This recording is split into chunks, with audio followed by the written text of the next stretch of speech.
هلو حلوين، ازيكم عاملين ايه؟ انا رنا ودوت فيديو البيربل ميك اب توتوريال. النهارده حطيت بيربل اي شادو. ثانيه واحده بس نلم شعرنا عشان نعرف نتفاهم. حطيت النهارده بيربل اي شادو، حطيت الوان تانية ودمجتهم مع بعض. لو عايزين تشوفوا ازاي انا دمجت الالوان عشان اطلع فلولس ميك اب لوك، اتفرجوا على الفيديو لغايه الاخر. اول حاجه حطيت كريم من سيفورا اسمه all day hydrator. دوت فيه هايلورونيك اسيد، فيتامين سي وفيتامين اي. استخدمته از برايمر.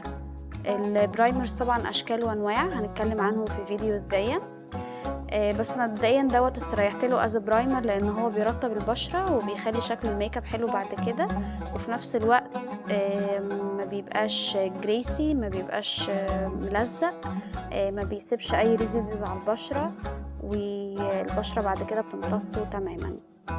بعد كده هستخدم قلم الحواجب اللي انتوا شايفينه ده من بينكي جولد.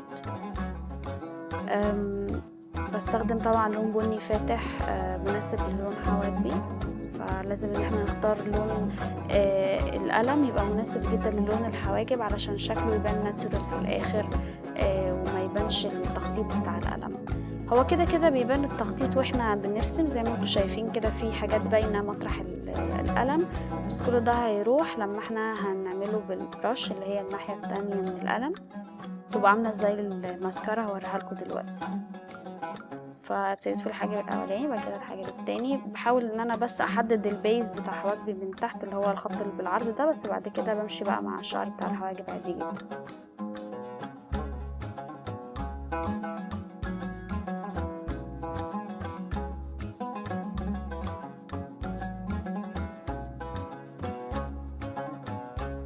دي الناحية التانية من القلم.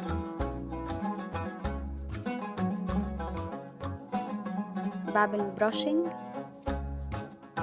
علشان زي ما يكون بسيح اللون وما يكونش فيه اي خطوط باينة على الحواجب مطرح القلم.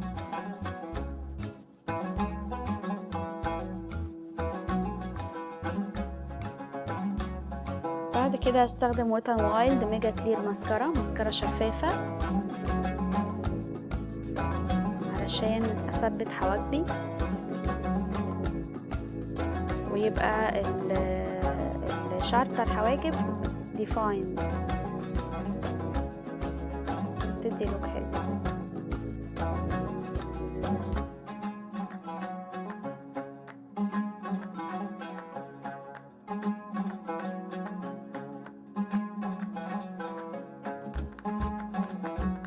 بعد كده هحط الفاونديشن. الفاونديشن ده لوريال ترو ماتش، هو مناسب للبشرة الجافة. بوزعه بالفرشة. بعد كده هعمل باتنج بالسبونج، هتشوفوا دلوقتي ازاي. بس الاول لازم بوزع الفاونديشن على كل وشي وعلى منطقة الدقن والنوز.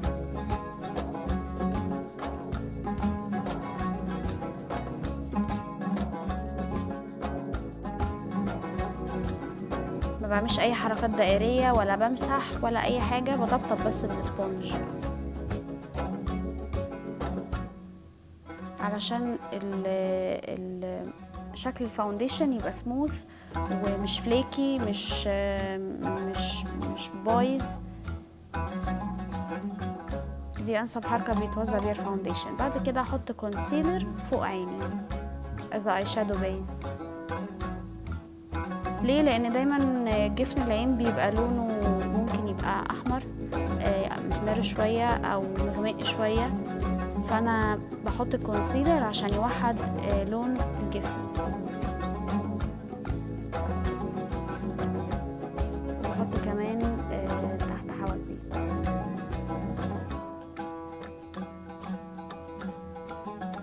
بعد كده استخدمت، سوري يا جماعه المنظر وحش.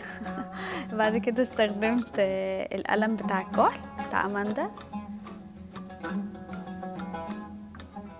القلم حلو ومش بيسيح ومش بيهبب، فانا بحب استخدمه على طول.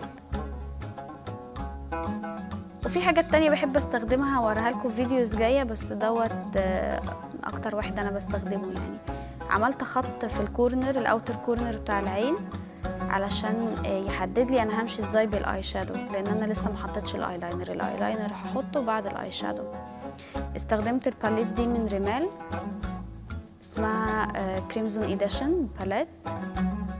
استخدمت لون بني محمر، هو افتح لون في الباليت عامه.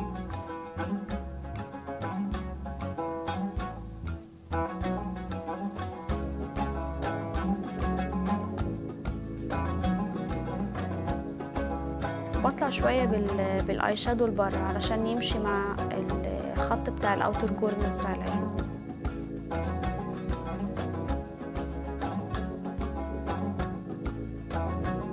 بعد كده حطيت اللون البيربل او الموف او البنفسجي.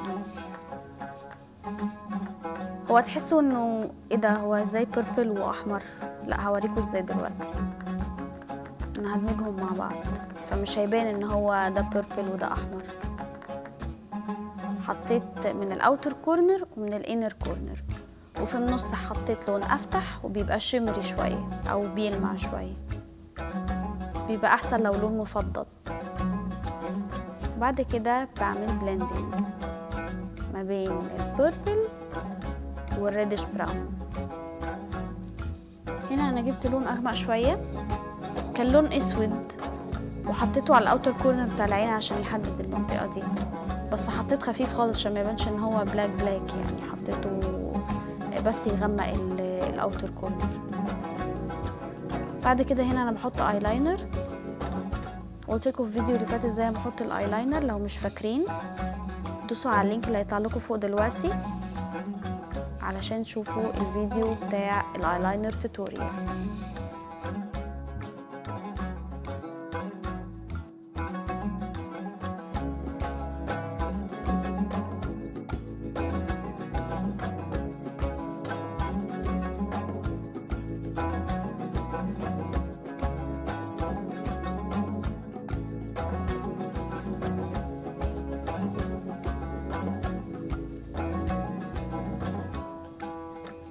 وخلصت الايلاينر والاي شادو.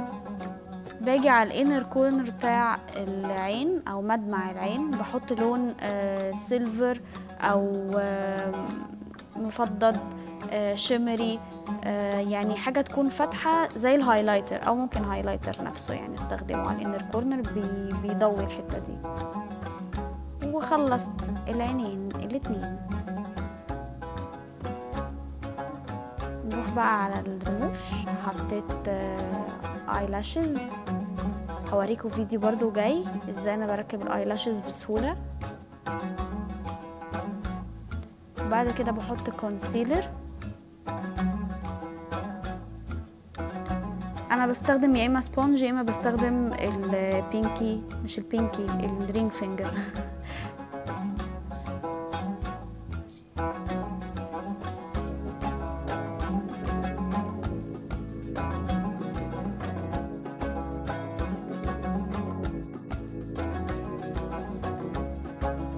جبت الكونسيلر وحطيته على التip بتاعت السبونج الصغنونه دي، ومشيت بيه علشان ابين الايدج بتاعت او حافه الاي شادو عشان تبقى حاده باينه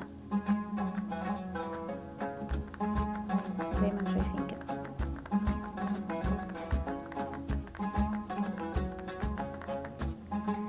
مش عارفه انا ماسكه برودكت ليه بالشقلوب، بس هو كيكو سكالبتنج تاتش. ده الكونتورنج ستيك بتاعت كيكو.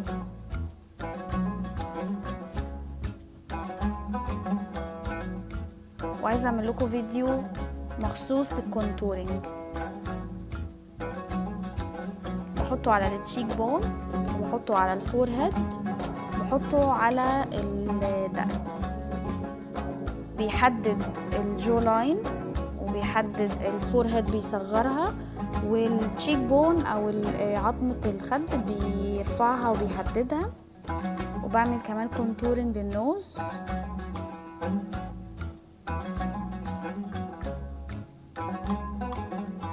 هو المنظر غريب شويه.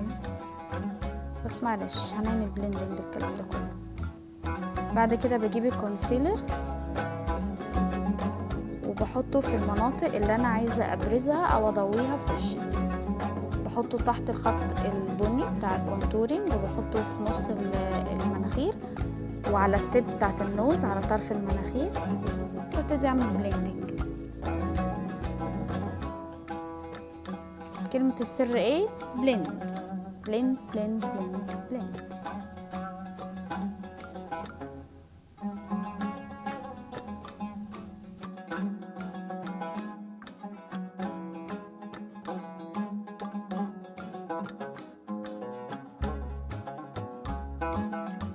لازم اعمل بلندنج حلو قوي لمنطقه الجو لاين بالذات، علشان ما يبقاش فيه خط ابيض وخط بني وبعد كده الرقبه، فبيبقى منظر مش لطيف. لازم كله يبقى فلولس، ميه واحده، متجانس.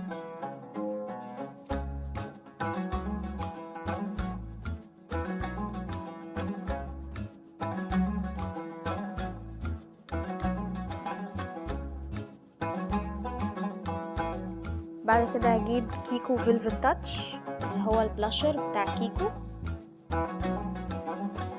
احطه على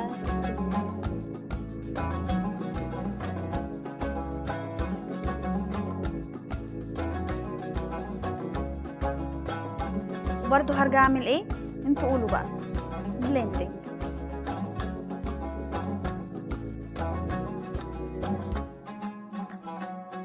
متزهقوش، لازم بلندنج.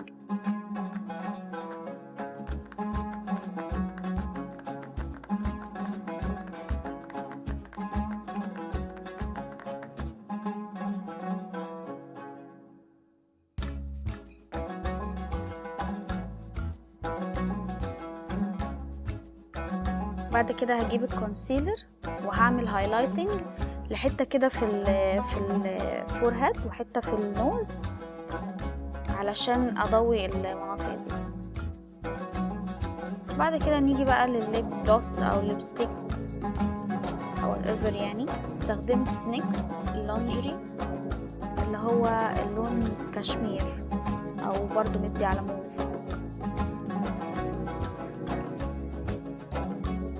وعايزه ابقى اوريكم ازاي انا بستخدم الليب لاينر. انا المره دي ما استخدمتهوش، بس انا لما بستخدمه بيفرق حلو جدا.